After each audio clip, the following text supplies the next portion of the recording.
Hello everyone, this is Roshan. I have 11 years of experience in IT and I'm currently working as a DevOps technical lead.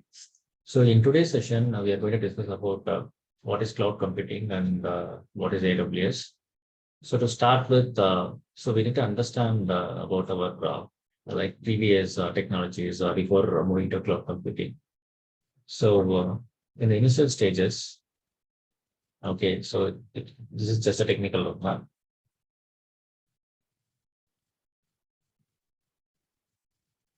Take an example in 1990s. This is about how we developed application and what technology we used, and then how it is developed as virtualization, and then how cloud computing came. So we'll see in that flow. So in 1990s, to run any application or to start any startup companies, we need physical servers.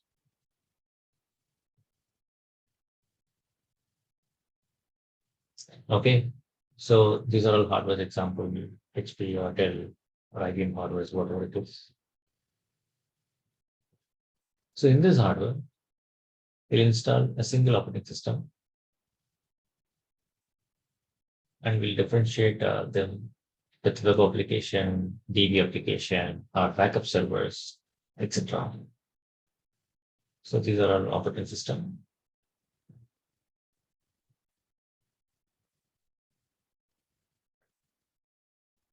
Java,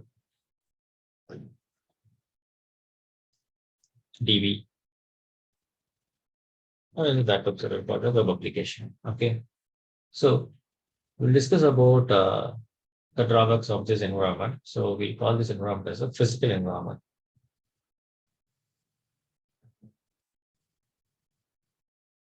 Yeah. So this is the like overview diagram. So in this physical environment, let's start with this about the drawbacks. Drawbacks are the first drawback is cost. Okay. So each server at least will cost minimum 3 lakhs to maximum it will go with the resource we are going to purchase. Okay. So the cost is a very big problem in this physical environment. And the second one is resource wastage. So what is resource wastage? Take an example. We are having a spec for this particular server, which is RAM is 8 GB, processor is 4 core, and hard disk, which is 500 GB. Okay. So we cannot utilize the full capacity of RAM. In case if we utilize, definitely our machine will slow down and we cannot use it. Okay. So mostly what we are doing in real time. So we'll use 50% of RAM and we'll keep 50% ideal. Like we'll use any monitoring tool to monitor them and it will send us alert in case if it is crossing the threshold limits. Okay, so this is what I'm mentioning about the resource wastage. We cannot fully utilize the resource we purchased. Resource sharing is not possible.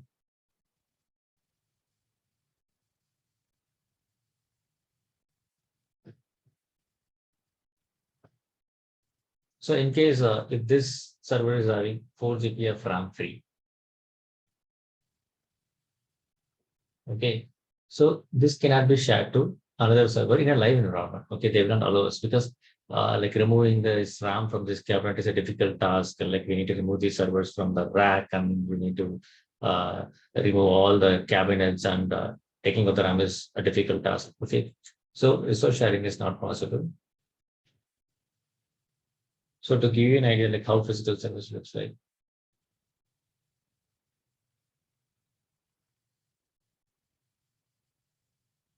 See, yeah, it will be in racks and it will be very difficult for us to remove them. So we'll discuss more about what are these servers and what are the features of these servers. Okay. The fourth point is OS installation time. So since I showed you how a physical server looks like, right? So physical rack server. So it will be very like difficult for us to mount them in this rack and connecting all the networks. Okay. So to do all this step from the scratch, the OS installation time, at least it will take 2.5 to 3 hours. Okay. And the fifth point is space. Okay. So definitely, if you have more customers, you need to have more machines and you need space to accommodate them. Okay. So space is a very big issue in case if you have more number of servers in your organization. Sixth point is electricity. Okay, so obviously you need to supply both AC and DC current. In case AC failed, we'll get a backup from the DC current. So finally everything is ready. So these are all the drawbacks in physical environment. So next to this physical environment, we got a technology called virtualization. Okay, it was developed in the year of 2000. So in virtualization, so I just show you overview diagram. So it looks like this. You'll have a physical server. On top of this physical server, you have an hypervisor. Then you'll have the operating system running underneath it. So to explain you in this way, see here, each OS required single servers. Okay, but in virtualization, in one single server, they used a hypervisor technology called ESXi. So hypervisor is a common name for whatever technology which does virtualization. Okay. So they used ESXi hypervisor. On top of this ESXi, we can install all these multiple OS in a single hardware. So this is the difference. See, I can bring Java inside database and backup servers. Okay.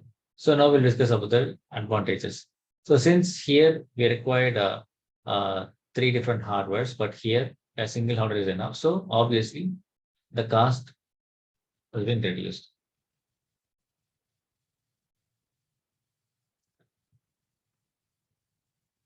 Okay, then resource based and resource sharing both solved actually together here. Let me explain how it is. So since we'll see the same scenario here in this Java server, the same 4 GB RAM is free. So in this case, we can easily share this free space to other operating system because underlying hardware we have is a single hardware. So this guy decides like whom to share the resources and he monitors which operating system is having free spaces. Okay, it is very easy for us to share the resources. So in case so if we share, definitely we are solving the resource wastage problem. And in OS installation time, so here maximum it takes up to 30 minutes to because we don't have any issues with the racking or like mounting the servers, etc. Okay, so the servers will be on ready and it will be very easy for us to create the operating system. And definitely space and electricity reduce since we are reducing the number of hardwares. Okay, so this is what virtualization concept is. So then we got a concept called cloud computing. So it is started booming in the year of 2010. Actually, AWS developed in the year of 2006, but slowly, like everyone started using it from 2010. Okay, so what is cloud computing? What they're actually doing. So even though if you need a virtualization in your organization, definitely you need to purchase the VMware license and you need to like you should have some space to have these single hardwares. So AWS is coming with a proposal of see, yeah, this hypervisor belongs to the VMware company. ESXi, actually the evolution of ESXi is Elastic SkyX integrated.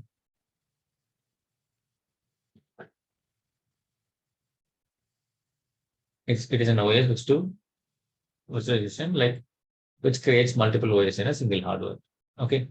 So a cloud computing, it's similar to VMware. Okay. But the only difference is We don't need to maintain anything in our data center. Okay. So the same concept. So what they are proposing here, right? See, we are having our hardware. So they are not using this ESXi. They are using HVM hypervisor. Okay. So here what they're proposing is like they are having all the hardware and all the setup. So they are just using internet as a medium to give these machines to our organization, or even you can easily work from your home with a laptop and you can connect all the servers through AWS. So this is the success formula of AWS.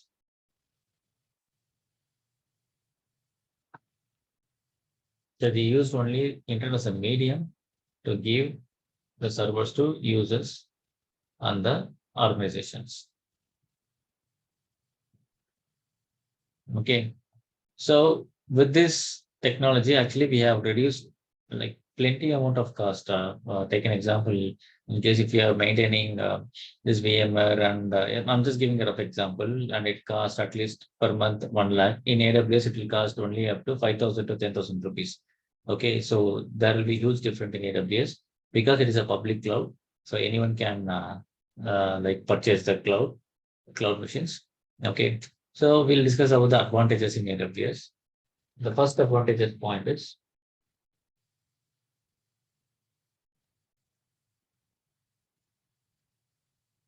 OS installation time.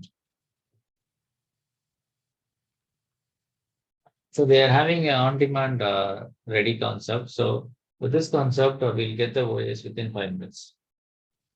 And it depends on the region, but maximum it will take up to 2 to 5 minutes. Okay, we'll get an OS quickly in AWS.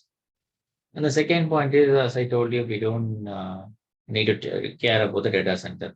Okay, actually, we can get rid of the data centers. Data centers are nothing but they are rooms with servers, with network, storages, etc.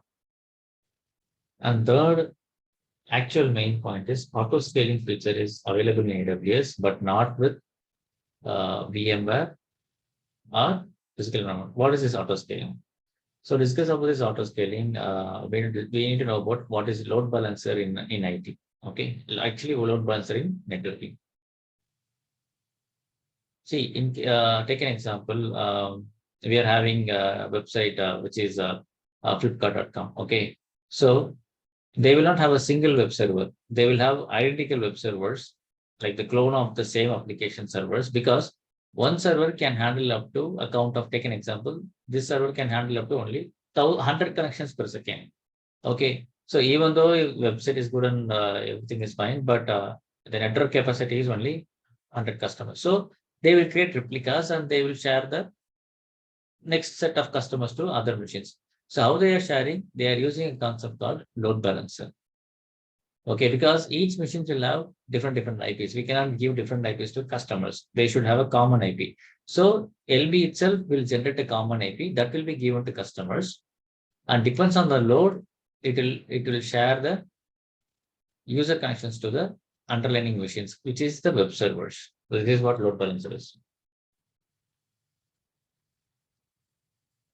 These are all OS operating systems or web application, whatever it is. Okay. So this LV is available in physical and virtual environment, but what is this auto scaling feature? Okay. So we'll take an example. You know that today you are going to initiate a concept called Big Billion Day, Flipkart Big Billion Day. So you're expecting that you will get 3,000 customers exactly at 5 p.m. Okay, so you have prepared the three machines, and each machine can serve up to 1,000 customers or 1,000 connections per second.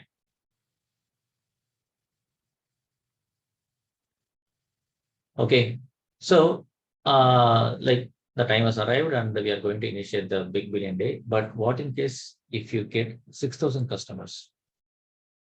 So it is unexpected. Okay, you plan something, but you got 6,000 customers. So in physical or virtual environment, the machine creation time itself will take up to 30 minutes or 2 to 3 hours. So it is not possible to serve the customers right away, whoever logs in. Okay.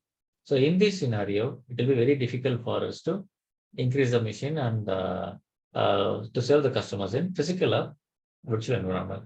But in cloud computing, you know that the machines will be created in 5 minutes to 10 minutes.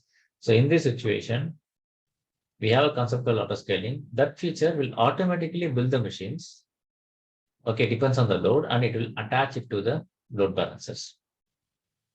So this is a very highlight feature in cloud computing, not only with AWS, like all the cloud computing is having the same feature. So this is what auto scaling is. Okay. So if load is high, the machine will increase. If the load is low, the machine will decrease. Okay. So this feature is called auto scaling.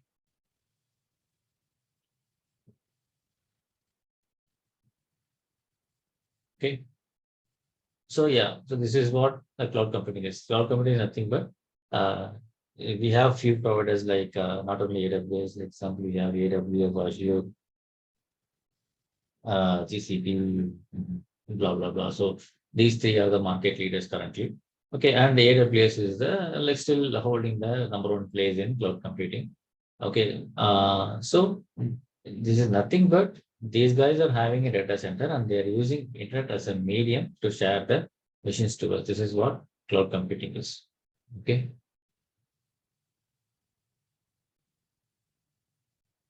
So now we'll discuss about what is the types of cloud. Okay, so now we got to know what is cloud computing. So now we'll discuss about what are the types of cloud. So there are three types of cloud is available. One is public cloud, private cloud, and hybrid cloud. So we'll discuss more about public cloud. So public cloud is nothing but like they give the machines to like all the uh, peoples or all the organizations who requires it. For example, AWS, Azure. See, I'll give an example. This is our organization. This is some other providers who is giving public cloud. We are using internet as a medium.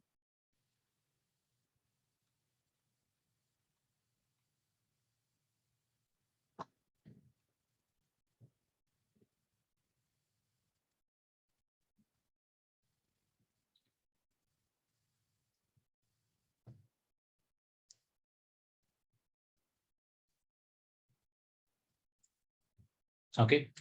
So if you have your entire environment in public cloud, okay, let's say, or take an example, web you are building in public cloud, you are getting help from AWS or Azure or GCP, Google Cloud platform. Okay. So if you keep all your environment and application in public cloud, that is comes under public cloud category. Okay. And what is private cloud? Private cloud is like you are not keeping anything outside of the internet. You are keeping all your data inside your organization. Even in AWS, if you have a dedicated resources or dedicated machines for you, that is also can be tell us private cloud. But the actual concept is keeping everything in your organization, matches it very well. Okay. So if you want to build the same cloud-like environment in private organization, like you have a solution called OpenStack. So OpenStack is an example to create your own private cloud. Okay. And you can keep all your applications inside your organization itself. This is an example of private cloud.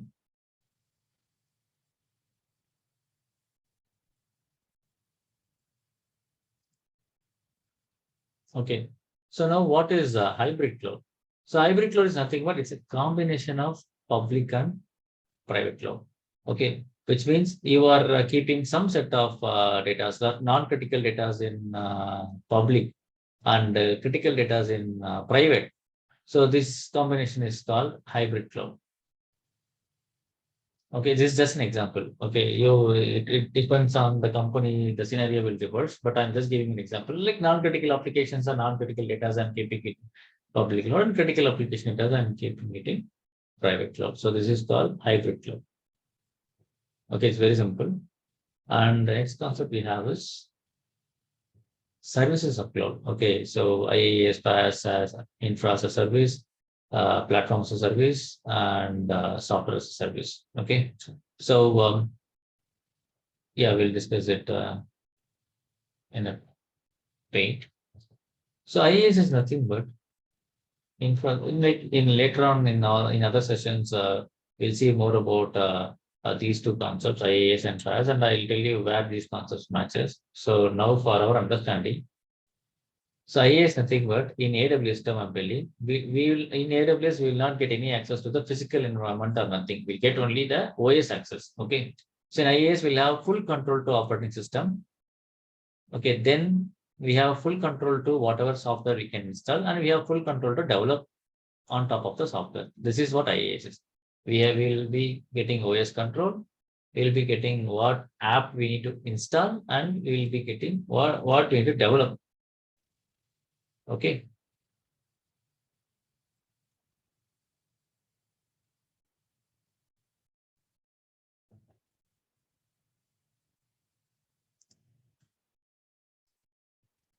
In PaaS, we'll get only access to the runtime, which is directly the app. Then we can develop on top of it. Okay, we'll not get OS access. See, in this OI, yeah, they have depicted like this, right? In this OS, we'll be having multiple applications. Mostly, I'm going to use Java. Then why I need the entire OS? In these concepts, PaaS will help us. Okay, so in the PaaS services, you are going to use only Java, then I'll give you only Java access or Java application connectivity access. If you're going to use only Python, then I'll give you Python application connectivity access. Okay, this is what PaaS is. Okay, instead of wasting the entire OS. And SaaS. SaaS is nothing but which is a developed application. Okay, take an example. I'll give you one simple example. You are running a school. Okay, you need a student application like you need to register his attendance, you need to register his marks, and whatever like his details and everything. Okay, so you are approaching some company. If they develop for you and if they deliver it to you, then it is called as SaaS, like which is a developed product. You will not put any effort in this. You can be a SaaS provider. Okay, so you will either use IaaS or PaaS technology to be a SaaS provider, but mostly SaaS means it's an end user application where we are going to use a developed app. So Salesforce, Gmail. So these are all examples of SaaS. Like we are just using them. Okay. So this is what you need to understand about IaaS, PaaS, and SaaS. Okay. So this is all more about the cloud computing. And in the upcoming classes, we'll kickstart with chapter one, which is easy to elastic compute cloud, nothing but operating system. What are the operating systems available in AWS and how we create them and connect them and how we host our web application on top of it. Okay. Additional to this first session, I will also like to discuss something about DevOps. Okay, because we all know that the DevOps is currently emerging in the market, and this technology is really good. Okay, so in case if you're completing AWS in future, definitely you will need to know at least some of the DevOps tools. Okay, definitely list some DevOps tools in your application. So we'll discuss a little about this DevOps.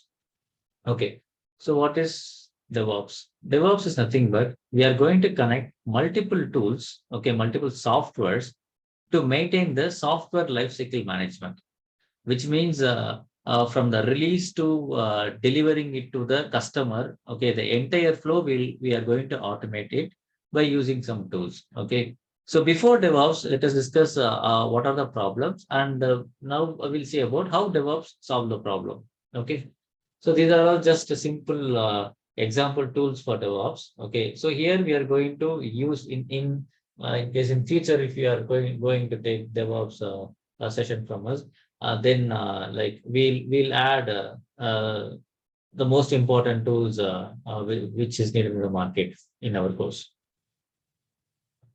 Okay, so we'll discuss about how before DevOps what are the problems, and we'll see how DevOps solve the problem. So before DevOps, if a developer writes a code,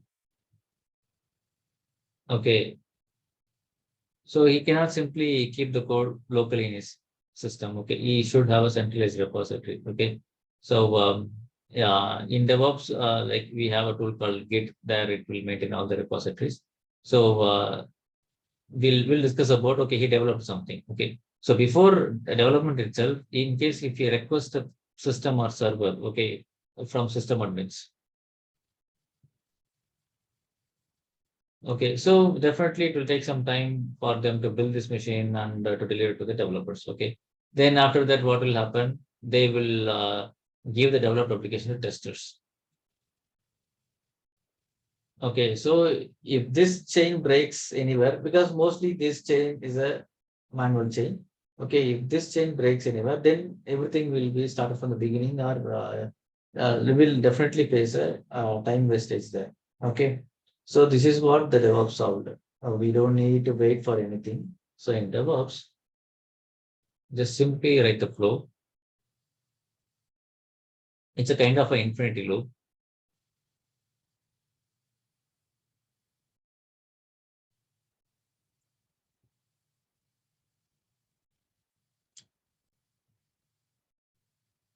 Development and operations. Okay, so here we are having a tool called Git. So developer will develop something and he will upload the code to Git repository. So Git is nothing but a plain repository.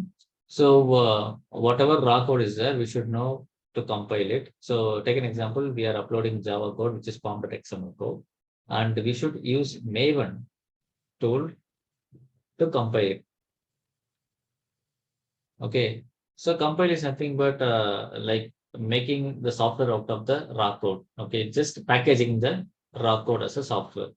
So once Maven compile the package, okay, we'll use Jenkins. So Jenkins is a very important CI/CD tool in DevOps, which is which do continuous integration and continuous deployment. Continuous integration is like integrating all these required tools, Git or Maven or Gradle or Ant, whatever tools required for this entire operation, it will integrate them. And finally, it will deploy them either in AWS or Kubernetes or physical environment or virtual environment, wherever it is possible, it will deploy it. Okay. So Jenkins is a CI/CD tool which connects everything to make this operation smoothly.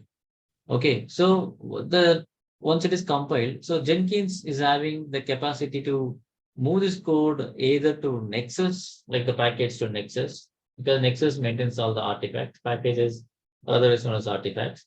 Okay, and also in case if you are using Docker, okay, Nexus is also kind of repository. Git is raw code repository. Nexus is nothing but this packaged repo, compiled repo. Okay, so then we have Docker. So we all know about Docker. Docker is a very important tool in the current market. Okay, this is nothing but as I told you before in past, right? So in past we are going to use only Java. Same Docker will also do. It's a kind of a PaaS-based technology. In Docker, we'll have an operating system. On top of the operating system, we'll install Docker. Okay, we'll be having a OS, only Linux OS example. On top of Linux, we are installing Docker. So Docker capacity is like, it will not waste the entire OS. Okay, in case if you need only Java, it will build a container for Java. So in this container, you will have only Java dependencies and Java related library files. Okay, so you will not waste the entire OS. This is the concept of Docker. Okay. Then if you want some other application, two to three JavaScript, imagine you cannot install three versions of Java in your single machine. Okay. So each will be different versions, and it will be very difficult for you to switch to each versions in case with the environment variables. But in Docker, you can run them separately. Okay, that is the advantage of Docker. Okay. So these are all called containers. Java container. The simply instead of wasting three different operating system for three different Java applications, you can use them in single Docker. The three different I have mentioned about the versions: Java 1, Java 2, and we can even have a website or like any HTTP websites or something different software. This is what Docker is. Okay, so it will be very easy for us to save the resources if we use Docker. Okay, so like out of this package, we are making them as a container in using Docker. Then the CD part. So once the container is ready, okay, then it will be deployed either in AWS or Kubernetes. Now the latest trend is Kubernetes. AWS we discussed. Okay, so what is Kubernetes? Kubernetes is nothing but we have two OS here, and we have Docker and same containers are running. Okay, so what in case if this one Docker is down, suddenly any power outage or any software issue, something happened, and this entire Docker is down. So what will happen to these machines? Okay, so these machines will also go down. Since take an example, we are running any Flipkart website on top of this Docker, then definitely we face downtime and we lose profit. So to manage this failover, we need a software called Kubernetes. Initially, it was Docker Spam. Actually, it was very famous, but Kubernetes is like stability wise, it is really good. And now this is the like major tool in the market, like market kind of market leader. Okay, just to manage your Docker containers. Okay, so there are many components in the Kubernetes, master node, worker node. While we go to DevOps, definitely I will explain with that. Okay, so this is what Kubernetes managing your Docker and the failovers. So in this case, if you have using Kubernetes, if currently this OS is down, it will move the machines to healthy OS. Okay, so this is what Kubernetes is.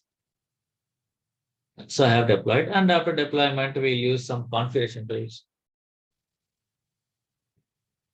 Example, Puppet, Ansible, Chirp. These are all just to manage your configuration. See, if you need to run your application or if you need to do some configuration changes, definitely you cannot do it manually. Okay, so in case if you use any configuration management tool, even though if you do some manual mistakes, that tool will help you to revert back to the actual configuration. Okay, so that is also one important tool in DevOps. So far, how many tools we discussed? Tool number one is Git, Maven, 2, Nexus 3, Jenkins 4, Docker 5, AWS 6, Kubernetes 7, and Ansible 8. Then, in case if you want to do testing, it will come in this phase. In case if you want to use Selenium before deployment, if you want to test this application before packaging, then you can use test cases here. Okay, that will be included by the testing team. After this, definitely for us, we need a monitoring tool to monitor them. Okay, then again we'll plan for new deployment. So monitoring tool example, now the famous monitoring tool are Prometheus. So we'll see this in our session. Prometheus, Grafana, Alert Manager. Okay, so this is the DevOps entire flow. Like when you trigger the job, so automatically it will build, like it will monitor, and finally again we'll plan for the next development. Okay, so like we need to study about these. These tools are very easy. It's not like the complete coding knowledge is required for this. It's very simple. If you follow my courses itself, more enough for you to easily practice them, and like you can easily pursue your career in either DevOps or AWS or Kubernetes. So we'll cover like everything in our session. So it depends on your requirement. Okay. Yeah. So yeah, thank you so much, and we'll meet soon in our next uh, classes and videos. Thank you, everyone.